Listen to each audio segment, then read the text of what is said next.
Sa headlines kan mga bareta, epekto kan paglangkaw nin presyo kan produktong petrolyo tulos na namatean kan mga para-tricycle, jeepney sa syudad nin Naga. Mga aktibidad kan PNP ngunya na eleksyon period, babantayan kan Napolcom. Mga nagsasaod sa Naga City People's Mall, nagdakol ngunya na alert level 1.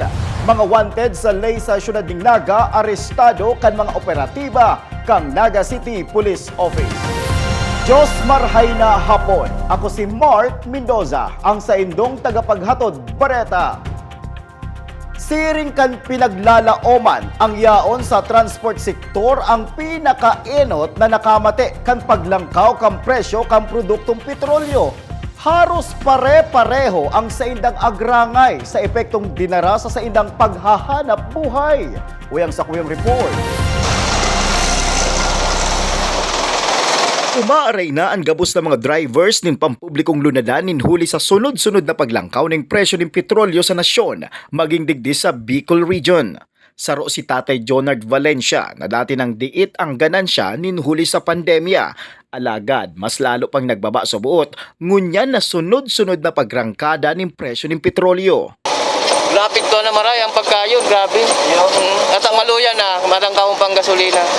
200 na lang, RPA. Tapos itong 200 na to, paano mo pinagbabudget yan? Di ko na nga minsan, kulang-kulang, yun na nga iyan. Na ang imbis sa sa pagka nauli pa sa gasolina. Saro man si Tate Alberto na daw nga ni da subuot, kulang ang sayang ganansya ninhulit ang mabayad pa siya sa boundaries kan tricycle.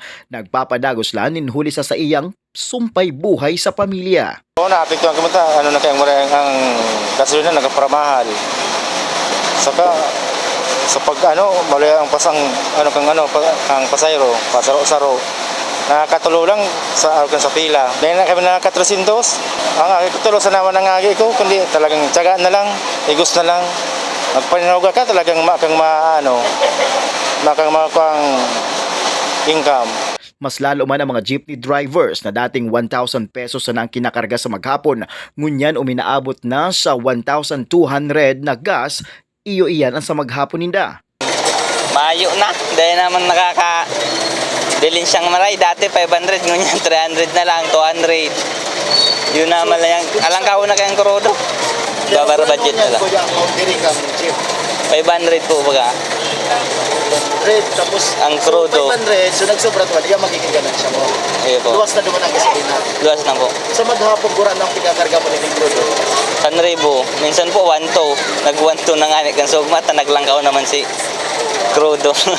Epekto kang sunod-sunod na pagtaas kang presyo ng petrolyo, iyuan kariribukan sa pag-ultanan kang Ukraine asin Russia. Inisubuot kung padagos ang kariribukan kan duwang nasyon, posibleng padagos man ang pagrangkada kang presyo ng petrolyo sa nasyon. Mark Mendoza para sa GNN TV 48 Naga News Break. Mientras tanto, sa maabot na Biyernes, nakatalaan man na pag-urulayan kan Committee on Public Utility kan sangguniang panglungsod kang syudad ning Naga ang issue sa posibleng pagbawa sa pamasahe sa Trimobile asin iba pang pampublikong lulunadan matapos na ibugtak ang syudad ning Naga sa Alert Level 1. Sa pagdesisyon sa pagbago kan pamasahe, urog na sa Trimobile ang padagos na paglangkaw kan presyo kan produktong petrolyo. Aminado ang mga paratyenda sa merkado publiko kan syudad ning Naga na syertong maaapektaran ang presyo kang sa indang mga produkto huli kan paglangkaw kang presyo kang produktong petrolyo. Uyang sa kuyang report. Ang nagkapir ang mga rekados arog na sanakan sibuyas, bawang, limonsito, kamatis asin iba pang mga rekados an iba hali pa sa man iba-ibang parte kan nasyon. Kun kaya pigagamitan inin transportasyon nga ni maidaradig di sa syudad ning Naga. Agrangay man kan may mga kansadiri kan mga tindahan digdi sa syudad ning Naga ang halangkaw na singil sa sainda sa transportasyon ninhuli sa padagos na paglangkaw ning presyo ning petrolyo. Ay day po, pangapat na nga ning aldaw ni, lupos na nga ang mani. bago magtaas ang presyo kang petrolyo, so iniyo kadto binabakal niya alos 10 pesos. Nasa 10 pesos. Alagad ka nagtaas si presyo kang petrolyo, dawa limonsito, kamatis, lana, apektado siya. So ngunyan mahiling ta nasa 30 pesos ang 1/4. Pero kanday pa nagtataas ang presyo kang petrolyo, nasa 15 pesos lang siya. Kung susuma totalon, halos ka ba nga ang idinagdag na presyo na barakalon, urog na kan limonsito digdi sa merkado publiko kan Syudad ng Naga. Sigun sa tindahan na ini, kaipuan ninda subuot na maglangkaw ng presyo ning sa indang mga paninda, nga ni na makatauman, asin makakuaning ganansya. Ano na po niya ng sarong baksi, 1.5. 1.5. 1.5 na. Pero katong pa nag-high price ang oil price, gura na. Nasa 1K lang po. Gura na. Nasa 1.5. Ang limonsito. Lemon po sa kalan. Pero ang kipigtas, yung 1/4, dati gura ng 1/4 ka limonsito. 15-20. Ngunyan. 30-35. Halos ka ba nga sa pinagtaas ko? Kaso rin nag-call na. Kanlas man pa po. Magin ang presyo kan lana sa merkado publiko kan Syudad ng Naga na pangenot na kaipuhan sa pagpiprito naglangkaw naman ni nasa 10 pesos ang kada galon kay ni. Po, kaipuhan man ng kaipuhan man kay ang lana, daw langkaw, may nagbabarakal man po.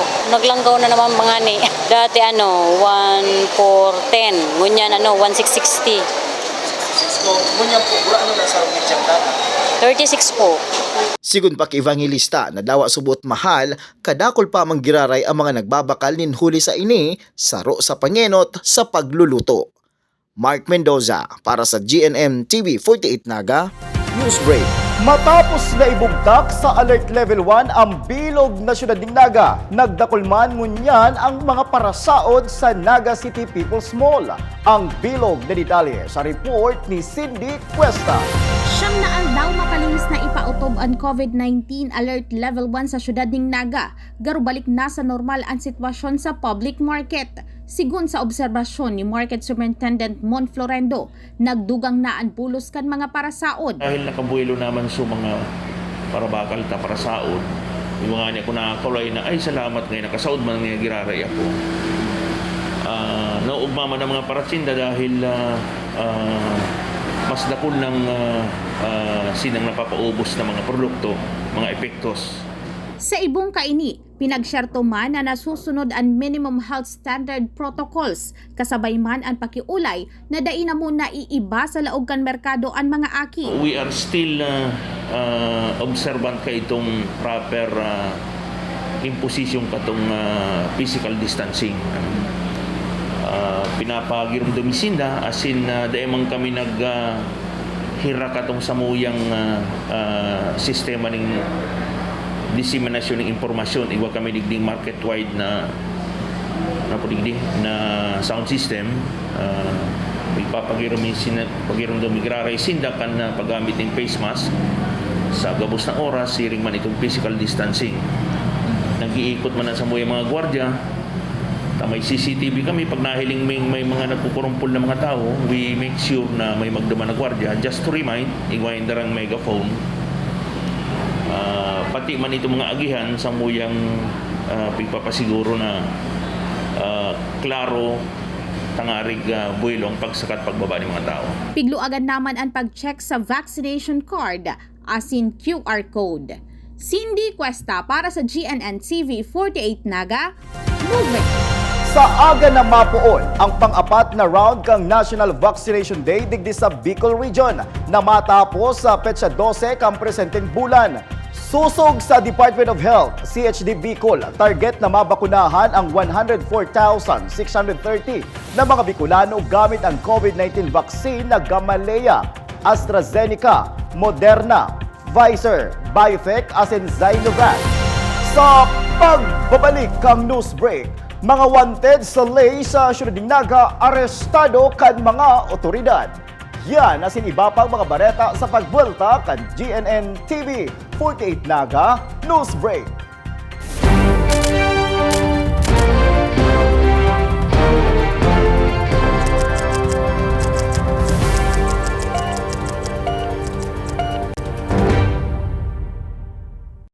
Daan-daan na po ang mga nakapagtapos at may mga kanya-kanya ng propesyon.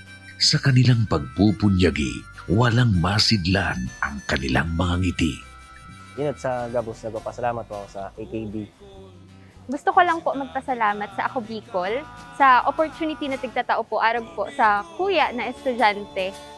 Dahil naandyan lang, katuwang lagi. Ako Bicol, katabang na, kasurug pa. Naghahanap ka ba ng one-day printing? Look for AET Ads. We offer tarpaulin printing, billboards, panflex, laser cutting, and stainless for quality signages and many more. Your signage is the face of your business. Kaya ano pang hinihintay mo? I-level up mo na ang signages at billboard mo. Matatagpuan sa Pabidon 4, Door 5, Panganiban Drive, Naga City, in front of Boy Scout and Girl Scout of the Philippines. Sa Central Branch, located at Barangay Dinaga, Naga City, Salbay, Barangay Sagpon, Daraga Albay. For inquiries, you may call or text at 205-5322 or 0998-952-7485 and look for Mr. Willis Soliman. AET Ads ka na, your one-day quality printing. Ninhuli sa Padagos asin mas pinalawig na vaccination program, mas protektado kita sa COVID-19. Pero dai makampante, ngunyan na nasa taho pa kita kan pandemya, dai malingawan na pakusugon ang salud, maggamit ng face mask, tamang distansya sa pakikiulay, magsunod sa minimum health protocols, magpa-booster shot kon kinakaipuhanan. Ini po ang sa indong alkalde, Mayor Ed Severo, Padagos na maging alerto asin ligtas.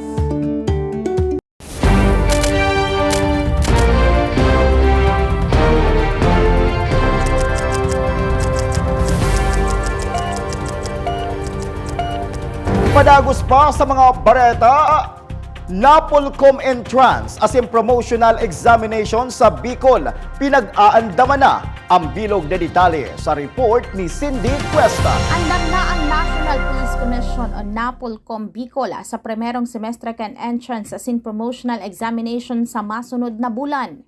So that would be the schedule po April 9 and 10. On April 9 po, in particular, it will be intended for the PNP entrance exam. And yung April 10, that would be Sunday. Yung isa po, Sabado yon, yung 9. Yung Sunday, April 10, that is specifically intended po sa promotional examinees naman natin. And we will only be holding the exam in one venue po, and that is the Bicol College po sa Daraga.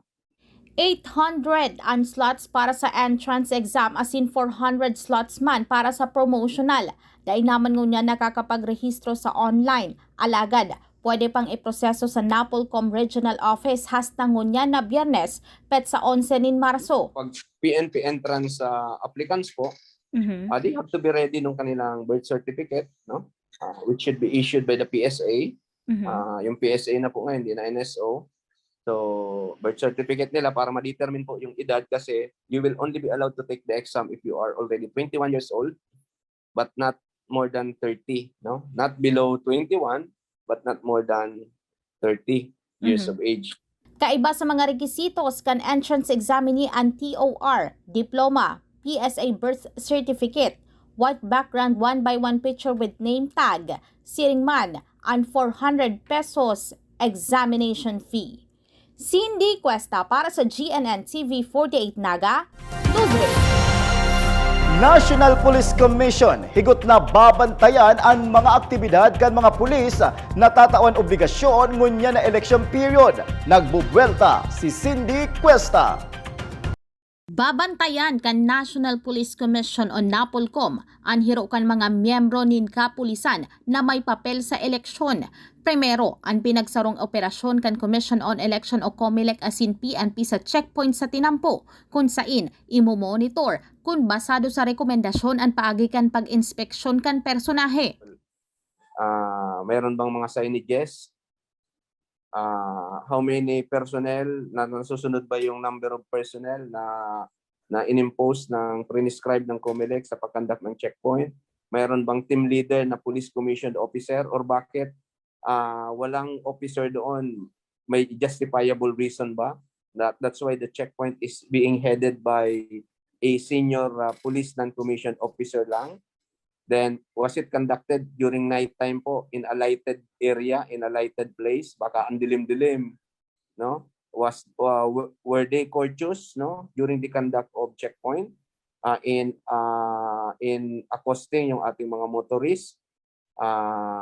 Na-observe ba yung proper conduct ng checkpoint? External search lang ba ang nangyayari o baka may intrusion na sa mga personal right ng ating motorist, no? Sa laog nin campaign period, recall o kaipuhan na muna nin aprobasyon antes tugutan ang pulis sa pag-escort sa mga politiko. Kabali sa syertong daitutugutan ang pulis na nagjuduty sa hipatura o municipal police station. Gikan dapat ini sa PNP Police Security and Protection Group. Na dapat ang security personnel, VIP security, dapat galing lang sa PSPG, yung galing lang po sa Protective Security Group ng PNP. So sila lang kasi ang bukod tanging allowed na mag-provide ng VIP security. Ngayon, during election time po, during election period, recall po yan lahat, even yung sa PSPG. Pero pwede pa rin mag-request basta i-approve ng COMELEC. Ngayon, COMELEC na po ang mag-a-approve. Enot naman na nagkaiguan ng temporaryong reassignment kan mga PNP officials antes paman an election period. Cindy Cuesta para sa GNN TV 48 Naga, Newsweek.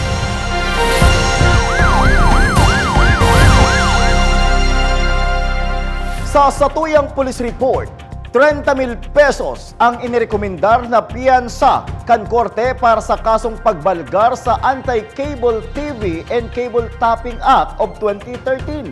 Kan suspect na si Jerome Cruz E. Inocencio, 23 anyos, truck driver asin residente, kan Zone 3 Espocoy, Barangay Sabang, Siyudad ng Naga. Inaresto ang nasabing suspect kasuudma matapos ang magpaluwas nin warrant of arrest ang MTCC Branch 1 Digdi sa Siyudad ng Naga. Sa iba pang police report, sa Purok 4, Barangay Malasugi, Labo, Camarines Norte, naaresto ang akusadong si Nestor Pajares II E. Cortez, residente kan Purok 1, Barangay 5, Daet, Camarines Norte, na nahahampang sa kasong pagbalgar sa Section 5, Paragraph 1 kan Republic Act 9262 na may warrant of arrest hali sa RTC Branch 6 digdi sa Siyudad ng Naga. Ang korte nagrekomendar nin piyansang 72,000 pesos para sa temporaryong makaluwas sa karsel ang nasabing akusado. Asin yan ang katiripunan kan mga bareta ngunya na aldaw. Day malingaw na bisitahon ang samoyang official Facebook fanpage asin ilike ang GNN TV 48 Naga para pirmi kitang updated sa mga bareta asin istoryang bida ang Bicolano. Liwat ako po si Mark Mendoza. Digdisa na yan sa GNN TV 48 Naga News Break.